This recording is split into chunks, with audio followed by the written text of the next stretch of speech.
더운 여름, 답답한 구두나 운동화 대신 시원하게 발이 드러난 샌들이나 슬리퍼를 신는 사람들이 많아지는데요. 하지만 무더운 여름에도 발을 드러낼 수 없어 꽁꽁 숨겨야 하는 사람들이 있습니다. 더운 날씨에도 발 노출을 꺼리는 사람들. 대표적인 발 변형 질환인 무지외반증 때문인데요. 돌출 부위가 보기 싫을 뿐 아니라 걸을 때마다 생기는 통증 때문에 병원을 찾게 됩니다. 많이 아파요. 이게 아픈 그 통증 그 느낌이 쥐가 난다 그럴까? 발이? 전체 쥐가 나는 느낌. 무지외반증으로 인한 수술 건수는 2015년 약 42%로 매년 증가하고 있고 이 중 여성 환자 비율이 83%로 남성보다 약 5배 정도 높은데요. 엄지발가락인 무지가 새끼발가락 쪽으로 휘어가는 질환, 무지외반증. 보기 싫게 기형적으로 변한 발을 드러내기도 힘들지만 돌출된 부위가 신발에 마찰되면서 통증과 염증도 생길 수 있습니다. 현대인의 발 건강을 위협하는 무지외반증. 어떻게 치료하고 예방하는지 온에어 닥터스에서 자세히 알아봤습니다. 인간의 보행을 책임지는 발은 양쪽 52개의 뼈와 38개의 근육, 214개의 인대와 수백 개의 혈관으로 이루어져 있는데요. 무지외반증은 엄지발가락 제1중족 발가락 관절을 기준으로 엄지발가락이 두 번째 발가락 쪽으로 과도하게 휘거나 안쪽으로 치우쳐 변형이 생기고 통증을 유발합니다. 사람의 발은 서 있을 때는 몸무게의 3배를 버텨내고 뛸 때는 무려 7배의 무게를 견뎌내는데요.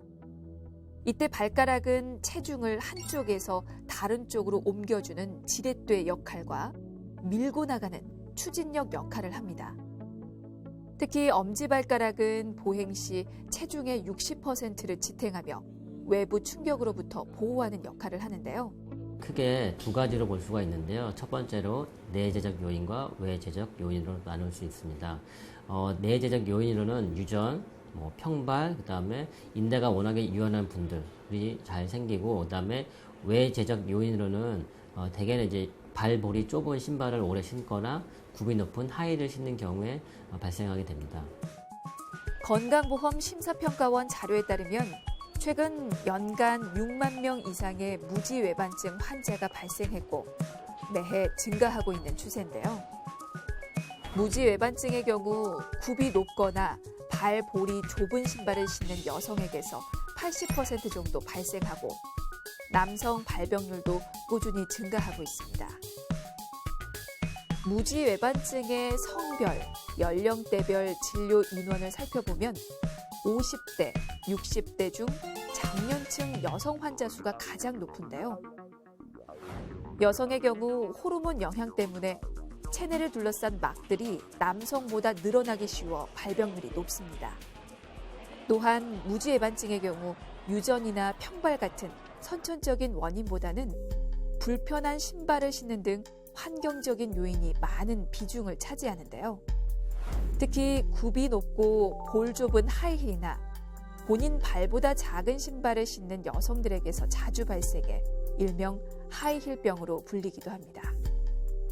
최근에는 키높이 신발이나 뒷굽에 깔창을 넣는 남성들이 늘면서 남성 무지외반증 환자도 늘고 있습니다. 엄지발가락이 휘는 무지외반증이 나타나게 되면 발이 피곤하고 뻐근한 느낌에 엄지발가락 부위 통증이 생기고 볼이 좁은 신발을 신기 어려운데요. 걸을 때마다 통증이 생기고 심할 경우 관절 탈구와 함께 관절염까지 발생할 수 있습니다. 대개는 중년 여성분들이 많이 생기고 이제 젊은 시기에 이런 하이힐 같은 거 많이 신는 상태로 계속 사시다가 특별히 그냥 참고 사시다가 점점 이게 무지외반증이라는 건 진행하는 병이기 때문에 시간이 지날수록 점점 각도가 휘어집니다. 그래서 통증이 더 심해져서 대개 40대, 50대 분들이 많이 오시게 됩니다. 특이한 거는 이제 남성분들도 많이 오시는데 그게 아무래도 키높이 깔창이나 그런 걸 신음으로 인해서 그런 환자들도 남성분들도 많이 찾고 계십니다. 무지애반증의 경우 엄지발가락의 변형이 지속되면 발가락 전체 변형이 생기게 되고 발가락의 탈구나 골절도 생길 수 있는데요. 엄지발가락 변형이 한 번에 그치는 것이 아니라 시간에 따라 진행되는 특징을 보이고 변형 속도 또한 환자의 생활 환경 특성에 따라 개인차를 보입니다. 무엇보다 증상이 심해질수록 발가락 변형과 통증 때문에 정상적인 보행이 어려워지고 이 때문에 무릎, 고관절, 척추에도 무리가 생기는 등 합병증도 나타나는데요. 서 있는 상태에서 엄지발가락의 휜 정도가 10도를 넘어 15도 이상이면 무지외반증으로 진단합니다. 이때 발가락의 변형 정도에 따라 단계를 구분하게 되는데요. 심한 변형과 함께 걷거나 서 있어도 통증을 느끼는 경우 적극적인 치료가 꼭 필요합니다. 진행성 질환이기 때문에 치료하지 않고 방치를 할 경우에는 변형이 조금 더 심해지고 심한 경우에는 내측 돌출 부위에 괴사가 생기는 경우도 있고 심한 경우에는 두 번째 발가락이 엄지발가락 위로 올라타서 엄지발가락 쪽에 어떤 병변을 일으키기도 하고 아주 심한 경우에는 엄지발가락 중족 관절이 탈구가 되기도 합니다.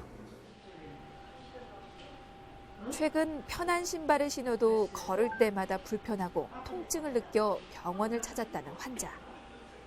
그전에는 안 그랬는데 최근에 몇 년 전부터는 하다못해 운동화 볼 넓고 푹신한 운동화 신어도 오래 걷는 걸 한 30분 이상을 걸을 수가 없더라고요. 옛날에나 신었지 이후에 최근 들어서는 전혀 신지 않았죠. 발가락 변형으로 무지애반증이 의심되는 상황. 무지애반증의 경우 방사선 촬영 검사를 통해 질환 여부를 판단할 수 있는데요. 이때 발에 체중이 실린 상태에서 방사선 사진을 촬영해 엄지발가락에 변형된 각을 측정하고 관절의 퇴행성 변화 여부를 관찰합니다. 오른발부터 그려보시고 안쪽으로 살짝 돌려볼게요. 그대로 마시고. 일반적으로 무지외반증을 진단하는 방법은 단순 방사선 사진이 있고 환자분들이 그냥 보시기에 의심할 수 있는 단서는 엄지발가락이 조금 새끼발가락이 좀 휘어진 것 같다. 그로 인해서 내측이 좀 돌출된 것 같다. 그러면 무지외반증을 의심할 수가 있습니다. 무지애반증이 의심된다면 방사선 검사를 통해 발가락의 휜 정도를 정확하게 파악해야 하는데요. 무지애반증의 경우 엄지발가락의 제1중족 발가락 관절을 기준으로 발가락 쪽의 뼈가 바깥쪽으로 치우치게 되고 발 뒤꿈치 쪽의 뼈는 반대로 안쪽으로 치우치게 됩니다. 방사선 검사에 이은 족저압 검사. 자, 검은색 바늘을 왼발로 딛고 앞쪽으로 쭉 건너오세요. 그리고 돌아서서 보시고. 무지애반증이 있는 경우 보행에 문제가 있는지도 확인해야 하는데요. 보행 시 발에 실리는 압력을 측정하고 분석하는 족저압 검사. 혹시나 평발을 가지고 계시는 분들은 이제 후천적으로 무지외반증이 생길 수가 있어가지고 그것을 확인하기 위해서 검사를 합니다. 족저압 검사를 통해 무지외반증의 원인이 되는 평발 여부는 물론 보행 시 균형이 무너지지는 않았는지 양쪽 발에 실리는 압력은 같은지 체크할 수 있는데요. 오늘 어디가 불편하세요? 근데 신발 신으면요 네. 이 부분이 상당히 많이 아프더라고요. 이런 발바닥 밑에는 괜찮아요. 여기 지금 굳은 살이 많이 있거든요. 이런데 괜찮으셨어요? 그래서 같이 오늘 아프셨죠? 무지외반증 때문에 엄지발가락으로 가야 할 힘이 둘째, 셋째 발가락으로 전달되면서 그 밑에 굳은 살이 생긴 건데요. 진료를 통해 발가락 관절 안쪽 돌출 정도, 두 번째 발가락의 겹침 정도, 관절 통증 여부, 전체적인 관절 유연성 여부 등을 진찰합니다. 처음에는 이렇게 이제 보조기나 뭐 편한 신발, 필요하면 깔창, 그리고 약물로 치료를 하게 되고, 근데 이런 치료를 해서도 계속적으로 통증이 생기는 경우에는 수술적 치료를 좀 고려를 해보셔야 돼요. 수술이 잘못된 적 있어요. 어떻게 잘못됐는데요? 하여튼 그게 다시 이렇게 재발을 했어요? 네네네. 네. 수술한 지 얼마 안 됐는데 그건 나중에 수술하셨는데 거기서 쇠를 고정을 하셨더라고요. 네네. 그게 상당히 불편하시더라고요. 한쪽은 네. 잘 되셨는데 네네. 한쪽은 잘못돼가지고 옛날에는 이제 이렇게 길게 이렇게 째가지고 수술을 많이 했어요. 근데 요새는 조그만 이제 구멍 한 2, 3mm만 뚫어서 이 특수한 기구를 넣어서 뼈를 깎아주고 교정을 할 수가 있어요. 이제 그렇게 어머니도 무지해반증으로 수술을 했다는 이 환자. 실제로 조사 결과 무지해반증 환자의 63에서 68%가 가족력이 있고 특히 목에 유전되는 경향이 강하다고 합니다. 나이가 들수록 뼈, 인대 근육이 약해지면서 엄지발가락의 변형이 더 심해지게 되는데요. 통증은 물론 보행 문제를 겪게 되는 만큼 적극적인 치료가 필요합니다. 치료 방법은 크게 두 가지로 볼 수가 있습니다. 하나가 비수술적 치료와 두 번째로 수술적 치료가 되겠는데 대개는 처음에 내원하신 분들은 비수술적 치료를 하게 되는데 이 방법으로는 대개 평발이 있는 경우 분들은 깔창을 하고 또한 무지외반 보조기를 끼는 경우가 있습니다. 또한 신발을 최대한 발볼이 넓고 편한 신발을 신는 것이 비수술적 치료가 되겠고 수술적 치료로는 일반적으로 내측 돌출된 뼈를 깎고 변형된 뼈를 교정하는 수술을 하게 됩니다. 무지해반증으로 인한 엄지발가락의 변형 정도가 심하지 않고 증상이 약한 경우에는 수술이 아닌 보존적 치료를 하게 되는데요. 엄지 건망류 패드라고 해서 두 군데를 보호해 줄 수 있는 패드가 있어요. 엄지발가락 돌출 부위와 둘째 발가락이 자극되지 않도록 착용하는 교정기 치료. 실리콘과 부드러운 탄성 섬유로 만들어진 패드가 체중을 분산시키고 돌출된 엄지발가락 건망류 부위를 보호해줍니다. 실리콘 재질로 된 엄지발가락과 두 번째 발가락 사이에 실리콘 재질이 된 교정기를 껴서 발가락을 똑바르게 교정을 시켜준다고 보시면 될 것 같고, 일반적인 신발이나 그런 건 아니고, 신발은 일반 그냥 편한 신발을 신으시면 될 것 같습니다.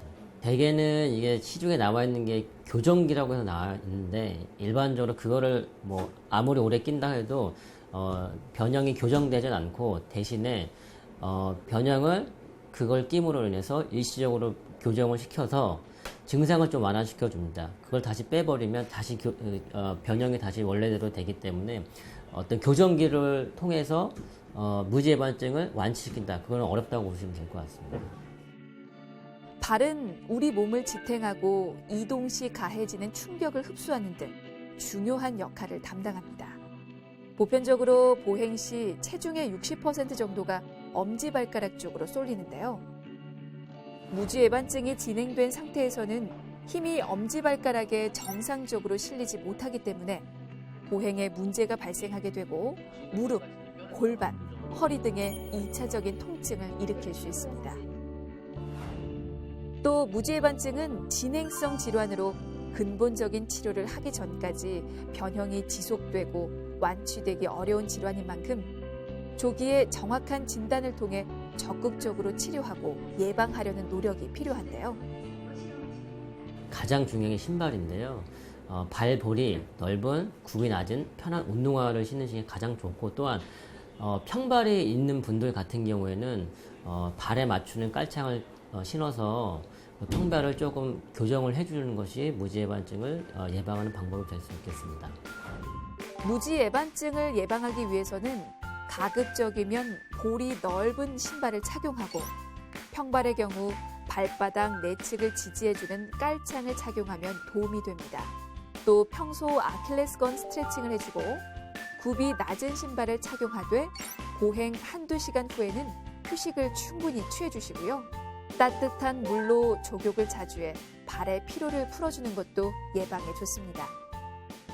평소에 발이 조금 휘어져 있고 그 엄지발가락 쪽 부분이 통증이 생긴다고 하면 무지해반증 의심할 수 있기 때문에 본인 스스로 이제 진단하거나 고민하지 마시고 병원에 내원하셔서 적절하게 진단과 그에 맞는 치료를 받으시는 것이 필요하실 수 있습니다. 그래서 무제반증이 좀 의심된다 싶으면 가까운 병원에 꼭 가셔서 치료를 받으시면 될 것 같습니다. 제2의 심장으로 불리는 발.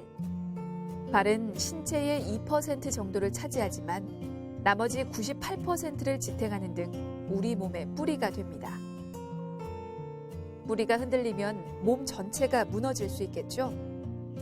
매일 서고 걷고 뛰면서 늘 피로한 발.